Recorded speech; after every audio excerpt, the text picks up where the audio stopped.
Ukraine को लेकर एक बार फिर से बवाल।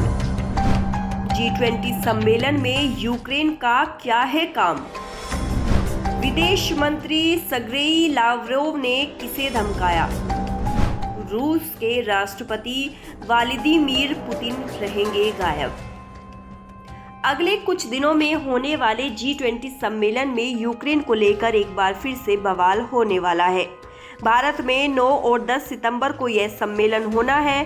सम्मेलन से जहां रूस के राष्ट्रपति व्लादिमीर पुतिन गायब रहेंगे, तो देश के विदेश मंत्री सर्गेई लावरोव अपने देश का प्रतिनिधित्व करेंगे। लावरोव ने भारत आने से पहले ही धमकाना शुरू कर दिया है। उन्होंने चेतावनी दी है कि रूस किसी भी शिखर सम्मेलन की घोषणा पत्र को रोक देगा जो मॉस्को के यूक्रेन और बाकी संकटों के बारे में विचारों को दर्शाने वाला नहीं होगा। क्या कहा है लावरोव ने? लावरोव ने कहा कि यदि हमारा रुख नहीं दिखाया गया तो सभी सदस्यों के नाम पर कोई सामान्य घोषणा नहीं होगी। G20 शेरपा बैठक से पहले आया है यह बयान। दरअसल यह बयान काफी तनावपूर्ण माना जा रहा है। अभी तक कहा जा रहा था कि इस सम्मेलन में यूक्रेन युद्ध पर गतिरोध खत्म हो सकता है। संघर्ष पर आम सहमति के लिए संभावना कम होने के साथ लावरोव ने कहा कि एक अन्य विकल्प एक दस्तावेज को अपनाना होगा जो G20 के अधिकार क्षेत्र में खास फैसलों पर ध्यान केंद्रित करता है।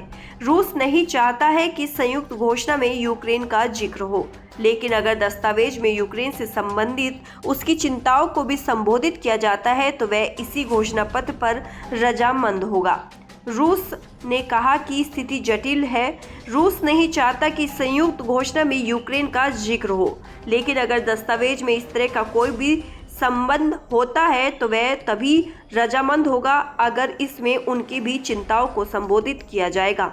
वहीं भारत में रूस के राजदूत डेनिस एलिपोव ने कहा कि रूस भारत के G20 अध्यक्षता के तहत उसकी प्राथमिकताओं का खुलकर समर्थन कर रहा है। ऐसे में उसे उम्मीद है कि शिखर सम्मेलन भारत और पूरी दुनिया के लिए एक बहुत बड़ी सफलता होगी। यूक्रेन संकट का जिक्र करने पर रूस चीन गठबंधन और पश्चिमी देशों के बीच काफी मतभेद है। उन्होंने कहा कि स्पष्ट रूप से स्थिति जटिल है। यूक्रेन मुद्दे पर कोई आम सहमति नहीं है। नहीं जारी किया जाएगा घोषणा पत्र। इस साल G20 सम्मेलन के घोषणा पत्र पिछले साल इंडोनेशिया के बाली में हुए सम्मेलन से मेल खाते हैं। इसके 2 पैराग्राफ पिछले साल के घोषणा पत्र से लिए गए हैं। इसे पिछले साल नवंबर में जारी किया गया था। रूस और चीन दोनों ने बाली घोषणा पत्र में यूक्रेन संघर्ष पर 2 पैराग्राफों पर सहमति जताई थी, लेकिन इस साल दोनों देशों ने इसे वापस ले लिया है। इस वजह से भारत के लिए इस मुश्किल मुद्दे पर आम सहमति बनाने में कठिनाई हो रही है। इस बात की आशंका है कि यूक्रेन संघर्ष का वर्णन करने के तरीके पर आम सहमति नहीं होने से शिखर सम्मेलन बिना घोषणा पत्र के ही कर सकता है।